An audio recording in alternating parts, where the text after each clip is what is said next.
السلام عليكم ورحمة الله تعالى وبركاته. مرحبا بكم معايا في فيديو جديد. كنتمنى دائما نلقاكم كلكم بخير على خير واحوالكم طيبه. اليوم ان شاء الله كما كتشوفوا معايا غادي نشارك معكم محنشه بالحجم الكبير.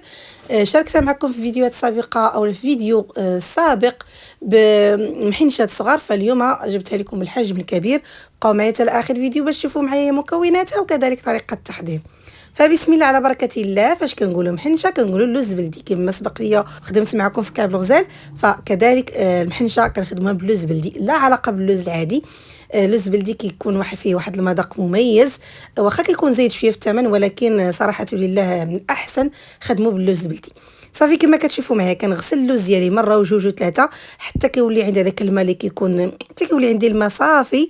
ها انتم كما كتشوفوا معايا كنديرو كيغلي وكنفسخو من بعد. ملي كيبان لي انه صافي كيتفسخ بسهوله كنصفيه وكنفسخو وكنسرحو هكا فوق واحد المنديل حتى كينشف واحد 3 سوايع 4، او من الاحسن تبيتوه صافي. من بعد ما نشف ليا كنقسمو على جوج، النص كنقليه والنص الاخر كنخليه يخضر.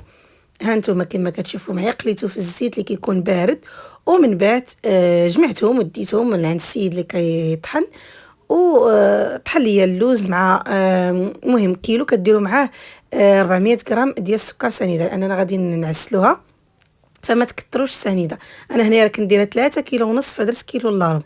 صافي هنايا كنجيب اللوز ديالي كنزيد عليه زبده سبيسيال، زدت انا هنايا 125 غرام ديال زبده سبيسيال والقرفه، وكنرش المزهر. الا طلق لكم الزيت شوفوا معايا انا راه كي بديت كنخدم فيه طلق ليا الزيت، فما تخافوش منه نهائيا. انا وريتكم انه طلق الزيت، ما تخافوش، غير سخنوا المزهر وبقاو كدلكوا فيه. كيبغي الجهد صراحه لله، ولكن ماشي مشكل، بقاو كدلكوا فيه مزيان. نتوما كتزيدوا المزهر اللي كيكون سخون حتى كيتجمع لينا العقده ديالنا، وهذاك الزيت اللي يطلق لينا اللوز كيعاود يشربوا. يعني ما تخوفوش من هذه النقطه هذه.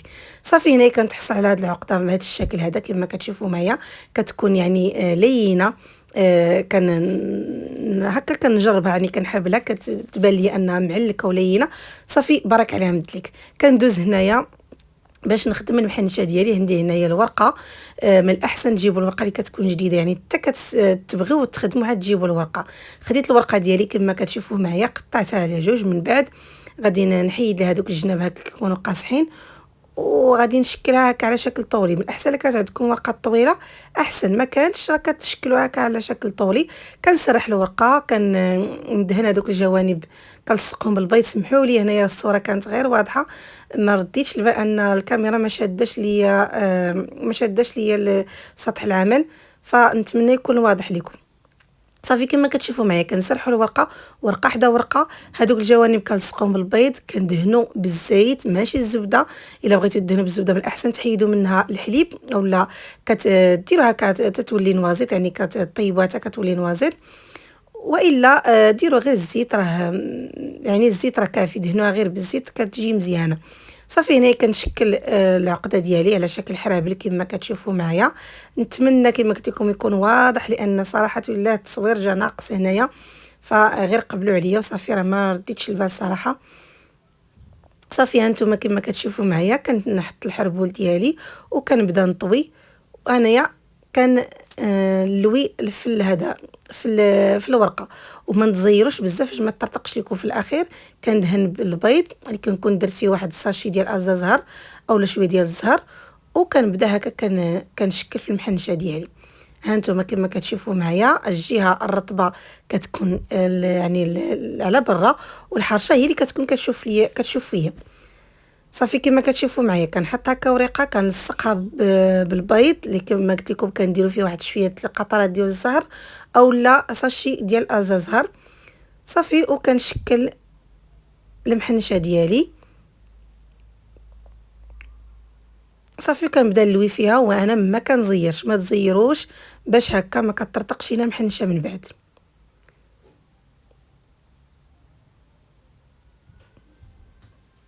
هانتوما بهذا الشكل هذا.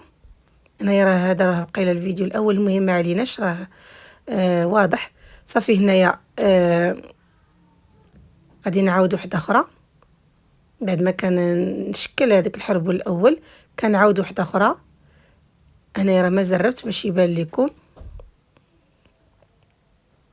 دائما كنسرح الورقه ديالي، كنلصقها بالبيض وكندهن بالزيت وكنحط الحبول ديالي وكنبدا هكا نلوي في الورقه. وكما قلت لكم من الاحسن الورقه تكون جديده وتكون ديال البخار بطبيعه الحال، يعني حتى كتسالي توجدي العقده وتوجدي كلشي عاد كتجيبي الورقه باش كتجي مزيانه وكتساعدك في الخدمه. صافي هنايا في هذا في الاخر ديال الحربول كنلصق بالبيض وغادي ندوز هنايا باش نكوليه مع الحربول الاول. ها انتم كما كتشوفوا معايا كنقطع دائما فاش كنبغي، نسيت ما قلت لكم، فاش كنبغي هكا نحط العقده ديالي كنخلي واحد الفراغ في الورقه، يعني ما كنديرش العقده يعني مع الحاشيه ديال الورقه نيشان، يعني كنخلي واحد ليسباس. صافي انتم كما كتشوفوا معايا كنلصق هكا مع الحربول الاول، كنحاول هكا نثبتو مزيان. هذيك الحربول الاول كنطوي هذيك الورقه كما شفتوني درت، كنلويها هكا ونحاول ندخلها في هذاك الحربول الثاني، وكناخذ واحد الطريف ديال الورقه كندهنو بالبيض وكنلصقو باش كيتسودا ليا وما كيبانش ليا من بعد وما كتحلش ليا. صافي وكنبدا هكا نلوي في المحنشه ديالي غير بشويه، يعني كتبغي الخاطر، وكما قلت لكم ما تزيروش باش ما تطرطقش لكم. نتمنى يكون واضح. انايا كما قلت لكم راني ما سرعتش باش هكا يبان لكم، وكنضغط عليها ولا كنبسطها هكا واحد شويه باش تاخذ ليا الحجم. صافي كنبقى مستمره. ها نتوما كما كتشوفوا معايا كنعاود نشكل الحربول الثالث نفس الشيء، كنلصقوا مع الحربول الاول بشويه ديال بالبيض. هنا راه تحليه غادي نعاودو غير ردوا البال، كتخشيو مزيان حتى منين تخشيو تحاولوا هكا تجروا شويه العقده من هنا ومن هنا باش ما تجيكمش هذيك البلاصه خاويه. نتمنى تكونوا فهمتوني. صافي كنبقى هكا مستمره حتى كنكمل المحنشه ديالي. هنايا كنخلي واحد شويه كما قلت لكم دائما خليو واحد شويه ديال الورقه، يعني ما ديروش العقده نيشان مع الحاشيه ديال الورقه، كتخليو هكا واحد الفراغ. هنا كنخشيها لتحت. ها انتم كما كتشوفوا معايا كنثبتها بالبيض وكنهزها كنحطها في اللاطه اللي غادي نطيب فيها. من الاحسن تخدموا فوق ورق الطبخ، انا راه درت غلط بقيت خدامه ونسيت ورق الطبخ. من الاحسن تخدموا فوق ورق الطبخ باش ما تجيكمش صعيبه انكم تهزوها وتحطوها في اللاطه ديالكم. هنايا شكلت بريوات باش غادي نزين بهم، قليتهم هكا في الزيت وغادي نديرهم في كيشربوا العسل. وهنا كندخل المحنشه ديالي، هنايا راه كنخدم جوج محنشات، كندخل المحنشه ديالي الفران وكنرد ليها البال. كنبقى كندور في اللاطه كما كتشوفوا معايا في الفران، وانا كندور في اللاطه يعني وحده الفوق وحده لتحت. درت يعني طابت الاولى الفوق عاد هبطتها لتحت عاد درت الاخرى. كنبقى هكا كندور فيها ما كنغفلوش عليها، راه كتقولب يعني راه تقدر تقولي راه مازال ما طابتش، راه تحرقات من تحت، ردوا ليها البال. وعاد هذاك ورق الطبخ كيعاونكم كتهزوها هكا كتطلوا تشوفوا واش طابت ولا مازال. كما قلت لكم راه كتقولوا بان فايته انا وقعت ليا باقي كنتسنى فيها تحمر وهي تحرقات من تحت، ردوا ليها البال البنات.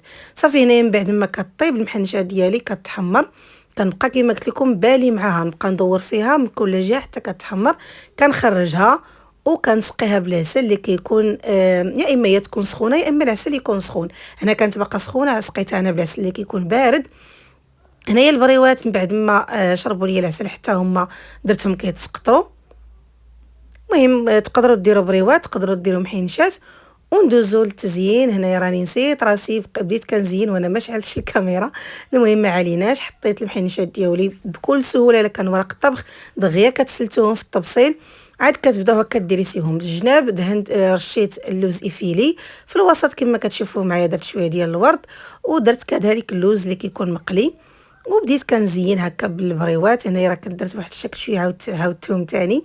المهم كيبقى تزيين على حساب الرغبه، ممكن ترشوهم غير هكا باللوز افيلي، المهم تزين على حساب الرغبه ديالكم. هذوك البريوات غادي نحط فوق منهم ورق الذهب. صافي كما كتشوفوا معايا كما قلت لكم ممكن ديروا محينشات تزينوا بهم.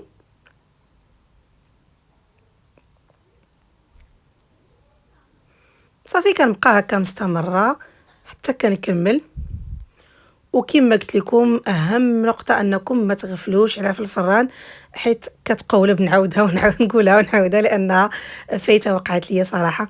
ردوا معها البال. صافي هذا هو الشكل النهائي ديال المحينشات كما كتشوفوا معايا. هاد القياس هذا ديال 40 صراحه جاو رائعين، حتى السيده اللي خداتهم شكراتهم الحمد لله والشكر لله. نتمنى تجربوا هذه الطريقه ديالي وتردوا عليا كيفاش جاتكم. ودائما لا عجبكم فيديو ما تنساوش لي لايك وكذلك بارطاجيوه مع الاصدقاء والاحباب باش تعم الفائده. وفقط لايك كما كنقول لكم فقط للتشجيع. الله يجازيكم بخير، كنتمنى منكم التشجيع. ونخليكم الى فيديو قادم ان شاء الله. استودعكم الله والسلام عليكم ورحمه الله تعالى وبركاته.